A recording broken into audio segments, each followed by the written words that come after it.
பிரியமானவர்களே, இயேசு கிறிஸ்துவின் நாமத்தில் வாழ்த்துகிறேன் உங்களை. இந்த இடம் எப்படி இருக்குன்னு நல்லா இருக்குதா? மலேசியாவில் போர்டிக்ஷன் அப்படின்னு ஒரு பட்டணம் இருக்கிறாரு. கடற்கரை பட்டணம், அழகழகான இடங்கள் இருக்கிறாரு. ஆண்டோடைய சிருஷ்டிப்பே அழகுதானே. அந்த அழகை கூட்டுவதற்கு மனிதர்களும் பல காரியத்தை செய்திருக்கிறாங்க. பாருங்க, இந்த உடன்ல மரத்தில் ஒரு அழகான பாலம் அமைச்சிருக்கிறாங்க. ரொம்ப நல்லா இருக்குல்ல. இந்த கரையிலேருந்து அந்த கரைக்கு இந்த பாலத்தின் வழியாக போயிடலாம். இந்த உலகத்திலிருந்து பரலோகத்துக்கு போகிறதற்கு ஆண்டவர் ஒரு பாலம் அமைச்சிருக்கிறார். அது கூட மரப்பாலம் தான். என்ன மரம்னு நினைக்கிறீங்களா? சிலுவை மரம். சிலுவை மரத்தில் இயேசு ரத்தம் சிந்தி மறித்ததுனால, அந்த ரத்தத்தினால நம்ம மீட்கப்பட்டால் நம்ம பரலோக ராஜ்யத்துக்கு போக முடியும். வேற வழி கிடையாது. ஒரே ஒரு வழிதான், அது இயேசு கிறிஸ்து தான். என்னால் அவர் தான் மனிதனுடைய பாவ சாபங்களை சிலுவையில் ஏற்று பரிகாரத்தை உண்டாக்கினார். அந்த பரிகாரத்தின் மூலமாக நம்ம விடுவிக்கப்பட்ட அனுபவத்தை பெற்றால்தான் பரலோக ராஜ்யத்திற்கு செல்ல முடியும். நல்லா யோசித்து கொள்ளுங்க. சரி, இன்றைக்கு ஆண்டவர் உங்களுக்கு என்ன வசனம் வைத்திருக்கிறார் அப்படின்னு நினைக்கிறீங்களா?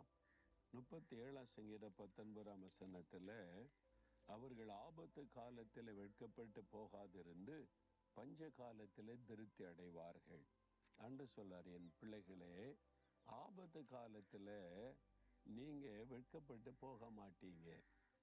பஞ்ச காலத்தில் நீங்கள் திருப்தி அடைவீங்க.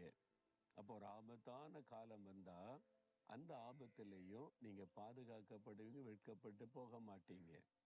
தாவீது என்கிற ராஜா தான் தன்னுடைய அனுபவத்திலிருந்து இதை சொல்லுகிறார். அவருக்கு ஒரு ஆபத்து இருந்தது. அவர் தேசத்தினுடைய ராஜா சவுல் என்கிற ராஜா தன்னுடைய முழு சேனையோட இராணுவத்தோட இந்த தாவீதை தேடி கொலை செய்வதற்கு தேடினார். ஒரு பெரிய ஆபத்து. ஒரு தேசத்தின் ராஜாவை விரோதமாக எழும்பிட்டாரு. தன் இராணுவத்தை அனுப்பி கொலை செய்ய தேடுகிறார் என்றால் ஒரு மனிதனால் எப்படி தப்ப முடியும்? அதனால் தான் தாவீது சொல்றார், மரணத்திற்கும் எனக்கும் ஒரு அடி தூரம் மாத்திரமே இருக்கிறது என்று. அந்த அளவிற்கு ஆபத்து சூழ்ந்திருந்தது. தாவீது முடிந்தான், தொலைந்தான், அழிந்தான் என்பதை போல சத்துரை நினைத்து கொண்டிருந்தான். ஆண்டவர் பாதுகாத்தார், வெட்கப்பட விடவில்லை. ஆண்டவர் பாதுகாத்த அதே மக்களுக்கு மத்தியில் உயர்த்தி ராஜாவாக கனப்படுத்தினார். எந்த இடத்துல உங்களுக்கு ஆபத்து சூழ்ந்து உங்களை அழித்து விட நினைக்கிறதோ அதே இடத்துல நீங்கள் உயர்த்தப்படுவீங்க. நீங்கள் வெட்கப்பட்டு போக மாட்டீங்க. ஏன்னா நீங்கள் தைரியமாக சொன்னீங்களே, இயேசு கூட இருக்கிறார், இயேசு எங்கள் காரியத்தை பார்த்து கொள்ளுவார், நீ உங்களை வெட்கப்பட விட்டுருவாரா? நீங்கள் விசுவாசத்தோடு சொன்னீங்க தானே, அப்புறம் இப்படி ஆண்டவர் உங்களை கைவிடுவார்? வெட்கப்பட்டு போக மாட்டீங்க. அது மாத்திரம் அல்ல, பஞ்ச காலத்தில் திருப்தி அடைவீங்க. பஞ்சம் வந்துட்டாலே ரொம்ப ஆபத்து தானே. இலங்கை தேசத்தில் பஞ்சம் வந்த சமயம் நான் போய் இருக்கிறேன். அங்கே போனால் அந்த மக்கள் ரொம்ப கஷ்டம். அந்த பஞ்சத்தினுடைய பாதிப்பை கண்ணால் பார்க்க முடிந்தது. ஒரு நாளைக்கு நம்ம எல்லாம் 3 வேளை சாப்பிட்றோம். அந்த பழக்கம் உள்ளவங்க தான் ஆசிய மக்கள். ஆனால் இந்த ஒரு வேளைக்கு, அதாவது ஒரு நாளைக்கு 2 வேளை தான் சாப்பிட முடியுன்ற சூழ்நிலைக்கு வந்துட்டாங்க. ஒரு வேளை சாப்பாடே மறந்துட்டாங்க. பஞ்சத்தினுடைய பாதிப்பு. என்ன கிடைக்கிறதோ அதை சாப்பிட்டு பழகி கொள்ளணும் அப்படின்ற நிலைமைக்கு வந்துட்டாங்க. அப்போ அந்த பஞ்ச காலத்திலையும் திருப்தியாக சாப்பிட நமக்கு உதவி செய்கிற ஒரு ஆண்டவர் இருக்கிறார். அதெல்லாம் முடியுமாங்க அப்படின்னு சொன்னால், பஞ்ச காலம், மழை இல்லை, ஒரு வறட்சி, பஞ்சம். அந்த சமயத்தில் ஈசாக்கி விதை விதைக்கிறார் வயல் நிலத்தில், 100 மடங்கு பலன். பஞ்ச காலத்தில் ஆசீர்வாதம் வருது. எலியா பாருங்க, கொடிதான பஞ்ச காலம், 3½ ஆண்டு காலம். அப்பொழுது எங்கும் கஷ்டம், தண்ணி இல்லை, குடிக்க சாப்பிட ஆகாரம் இல்லை. அரண்மனையிலேயே வறட்சி வந்து விட்டது, ராஜாவுடைய அரண்மனையில். ஆனால் அப்போது எலியா ஒரு விதவின் வீட்டிலே தங்கி இருக்கிறார். அங்கே பஞ்சமே இல்லை. அங்கே செழிப்பா மாவும் எண்ணெயும் பெருகி கொண்டே இருக்கிறது. அந்த பஞ்ச காலத்தில் திருப்தியாக சாப்பிட்டு மகிழ்ச்சியாக இருக்கிறாங்க. இல்லை பஞ்ச காலம், அதனால் ஒரே ஒரு ரொட்டி மட்டும் சாப்பிட்டுட்டு நீங்கள் உங்களை சாப்பாட்டை சுருக்கி கொள்ளுங்க, அப்படி இல்லை, திருப்தியாக சாப்பிட்டாங்க.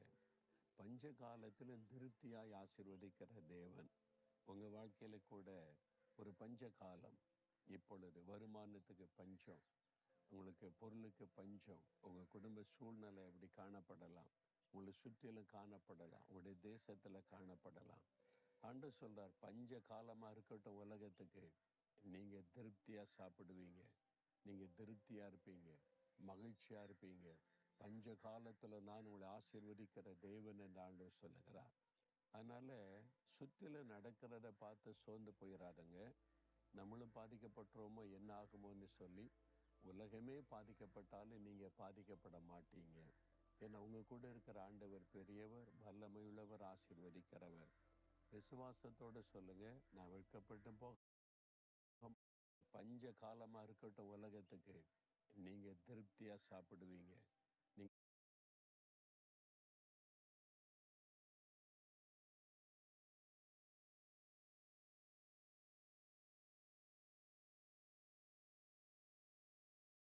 திருப்தியா இருப்பீங்க, மகிழ்ச்சியா இருப்பீங்க. பஞ்ச காலத்துல நான் உங்களை ஆசீர்வதிக்கிற தேவன் என்று ஆண்டவர் சொல்லுகிறார்.